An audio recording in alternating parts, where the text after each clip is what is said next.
mwese, nizera ko mumeze neza.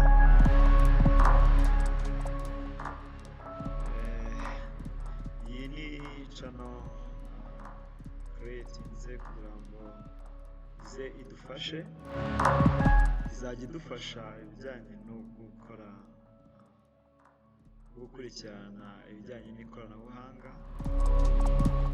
Si ibyo gusa kandi harimo no kuzajya dukora ama website, si ama website gusa rero kuko tuzahera muri UI UX design. Si UI UX design kuko iyo urangije gukora UI UX urazi ko aribwo uhita utangira gukora ama website.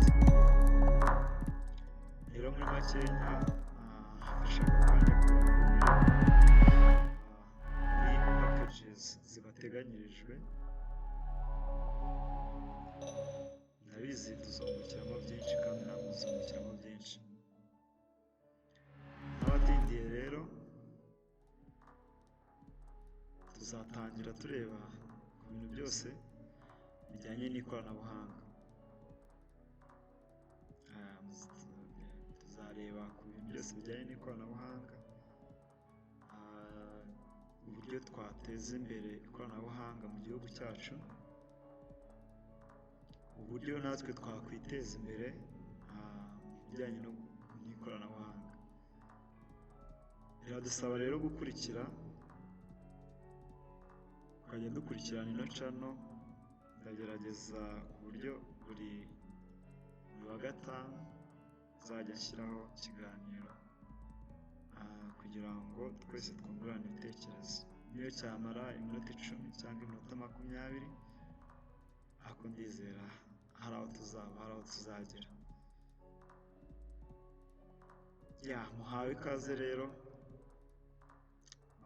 Tuziga ibijyanye n'ikoranabuhanga muri rusange, tuziga ibintu byose bijyanye n'ikoranabuhanga aho biva bikagera. Tuziga niturangiza muri icyo gice kijyanye na overview mu ikoranabuhanga, tuzareba ibijyanye na UI UX design. Murazi ko muri UI UX design ni urugendo tuba dutangiye rwo gukora ama website. Welcome.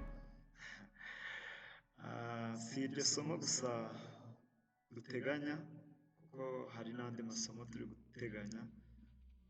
Muri iyo UI UX design hazazamo n'ibintu bya graphic design, aho uzajya ubasha kuba wakiretinga utuntu nk'utwo muri kubona iyo hejuru. Birashoboka ko nawe wazamuka tuje tugakurikirana. Ndizera ko abenshi kwigira online bijya bibagora, ariko tuzajya dufata akanya tuze turebeho, kongere dukore, kuko ibintu byose bijyanye n'ikoranabuhanga ni ugukora. Ndabararikira rero kuzamuhari. Si ibyo gusa, niturangiza ibintu bijyanye na UI UX design, turateganya kuzahita tujya gutangira web.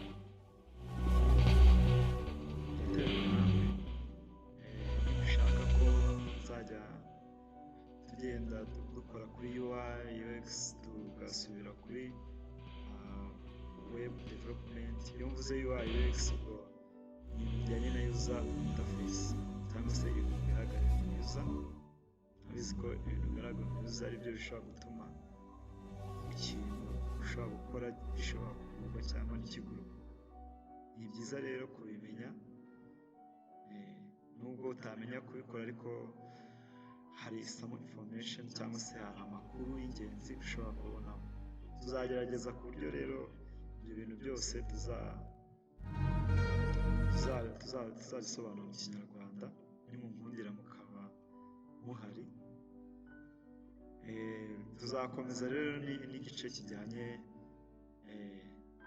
na website, aho kubaka ama website tuzahera kuri HTML, tuzahera kuri HTML ntago twayita nka programming language, ariko niyo twakwiye guheraho kumenya.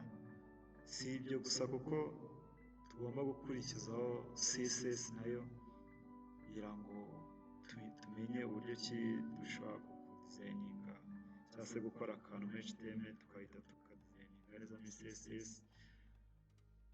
Ubundi tuhite dutangira kwiga programming language, nimunyemerera tukaba turi kumwe. Tuziga programming language ya JavaScript. JavaScript ikoreshwa ahantu henshi cyane, numva rero bibaye byiza twayigana mu gihe nanjye ntazi uko kingana, bizaterwa n'ibizaba bihari. Ndabashishikariza rero kuzaboneka kuko ndabizi bizaba ari byiza cyane, muze tubane. Si ibyo byonyine kuko naboneka n'izindi product zo kwiga izindi language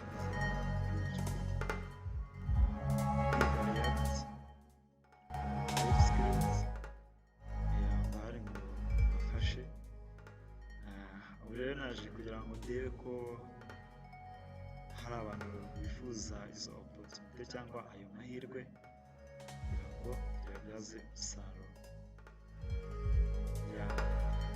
Rero icyo nabashishikariza ni gukora like nk'ibisanzwe, mugakora subscribe, then after tugakomezanya twiga ibintu byose bijyanye n'ikoranabuhanga, twiga ibintu byose bijyanye n'amakode, twiga gukodinga, wakora kode mu buryo bworoshye kandi bwiza mu Kinyarwanda. Tuzagerageza uburyo byose tuzajya tubibagezaho uko bikwiriye. Ubwo tuziha intego ko buri wa gatanu twazajya tubagezaho ikiganiro cyangwa se amasomo runaka ajyanye n'ikoranabuhanga.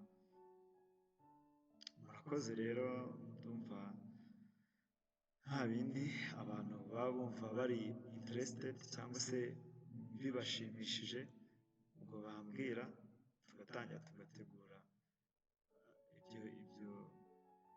ibyo biganiro, tugatangira tugategura ayo masomo kugira ngo buri muntu wese yibonemo, haba umuntu wiga haba utiga.